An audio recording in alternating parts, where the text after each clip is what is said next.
السلام علیکم ورحمۃ اللہ وبرکاتہ۔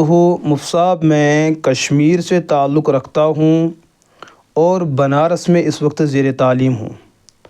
میرا کہنا یہ ہے کہ دیوبندی عالم مولانا اشرف علی تھانوی صاحب، ان کی ایک کتاب ہے بہشتی زیور، اس میں انہوں نے ایک مقام پہ یہ بات لکھی ہے کہ انگلی پر اگر پیشاب یا پاخانہ لگ چکا ہو تو وہ چاٹنے سے اور کھانے سے وہ انگلی پاک ہو جاتی ہے۔ کیا واقعتاً یہ مسئلہ درست ہے اور یہ مسئلہ قرآن و سنت کے موافق ہے؟ برائے کرم اس مسئلے میں ہماری رہنمائی فرمائے۔ جی، مسئلہ جو ذکر کیا گیا، مسئلہ کوئی غلط نہیں ہے۔ اصل بات کیا ہے؟ مسئلہ یہ ہے کہ اسلام نے پاکی، صفائی اور ستھرائی کا حکم دیا ہے، اور اس کے مد مقابل پاکی کے مقابلے میں نجاست ہے، ناپاکی ہے، گندگی ہے، غلاظت ہے۔ ان چیزوں سے بچنے کا شریعت نے حکم فرمایا ہے۔ جو لوگ پاکی کا اہتمام کرتے ہیں ان کے لیے جنت کا وعدہ ہے، اور جو پاکی کا اہتمام نہیں کرتے ہیں، گندگی میں ملوث رہتے ہیں، ان کے لیے جو ہے جہنم کی بشارت بتائی گئی۔ یہ تو قرآن و سنت میں یہ مسئلہ دو ٹوک ہے۔ لیکن یہ بات بھی یاد رکھ لیجئے گا، یہ جو اسلام ہے، اللہ کا قانون ہے، یہ مکلف لوگوں کے لیے، لا یکلف اللہ نفسا الا وسعہا۔ اور مکلف کون لوگ ہیں؟ شریعت نے ان کے حدود طے کر رکھے ہیں۔ اب ہمارے معاشرے میں رہنے والے تو لاکھوں کروڑوں لوگ ہیں، جس میں مذہب اور غیر مذہب کے لوگ ہیں، پھر جو عمر کے اعتبار سے بالغ اور نابالغ قسم کے لوگ ہیں، پھر شعور کے اعتبار سے سمجھدار اور پاگل اور مجنون قسم کے لوگ ہیں۔ معاملہ یہ ہے کہ ان میں مکلف لوگوں کے لیے اسلام آیا ہے، جو اسلام کے نظریات کو سمجھ سکتے ہیں۔ اسلام کا قانون ان کے لیے ہے، وہ اچھا کرے تو ان کو اچھا بدلہ ملے گا، وہ برا کریں گے تو ان کو سزا بھگتنی ہوگی۔ لیکن ہمارے معاشرے میں پاگل لوگ بھی رہتے ہیں۔ اگر آپ کا ایک مذہبی نظام ہے، اسلامی قانون موجود ہے، آپ کے معاشرے میں کوئی پاگل انسان، کوئی مجنون انسان گھوم رہا ہے، جیسے ہمارے معاشرے میں ایسے لاکھوں انسان ملتے ہیں جو برہنہ بدن گھومتے ہیں، جو طرح طرح کی وہ سب حرکتیں کرتے ہیں جو عموماً جو ہے انسان اسے وہ سب کچھ ہونا قدر ناممکن ہے، کیونکہ وہ پاگل اور مجنون جو ٹھہرے ہیں۔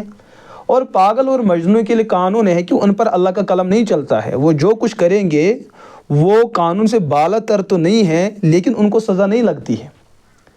ہمارے معاشرے کے اندر اگر اس قسم کا کوئی بندہ ہو جس کو پاکی اور ناپاکی کا بالکل بھی امتیاز نہیں ہے، پھر اس نے کسی گندگی کو ہاتھ میں لیا، کیونکہ وہ سمجھتا نہیں کہ یہ گندگی ہے، یہ پاکی ہے، گندگی ہے، غلاظت ہے، تو اس کے لیے تو قانون ہے ہی نہیں، پھر اس نے گندگی کھانا شروع کر دیا۔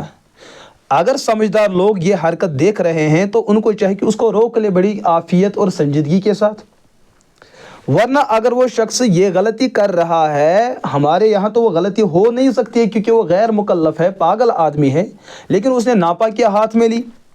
اب ناپاکی ہاتھ میں لگنے سے انسان کا ہاتھ تو ناپاک ہوگا، اس قسم کا مجنون آدمی کسی دوسرے انسان کا ہاتھ پکڑ لے تو اس کا تو ہاتھ ناپاک ہو جائے گا، کیونکہ نجاست لگ گئی۔ اب یہ جو صحیح بندہ ہے، اس کو پانی میسر نہ ملا تو نماز بھی پڑھنی ہے، باوضو شخص ہے، نماز جانے کے لیے اب یہ کیا کرے گا؟ اب یہ پاگل مجنون آدمی، اس کو تو امتیاز نہیں ہے، یہ آلریڈی ناپاکی کھاتا ہے، پاخانہ کھا رہا ہے، تو اس نے اس دوسرے بندے کا ہاتھ جو ہے منہ میں لے کر زبان سے چاٹنا شروع کر دیا۔ اتنا چاٹا کہ اس ہاتھ پر لگی نجاست کا کوئی بھی اثر باقی نہ رہا۔ اور پاکی کس کو کہتے ہیں؟ ازالۃ النجاست عن محلی، کسی جگہ پر جو نجاست لگی ہے اس کو پاک کرنا، اس کو ہٹانا۔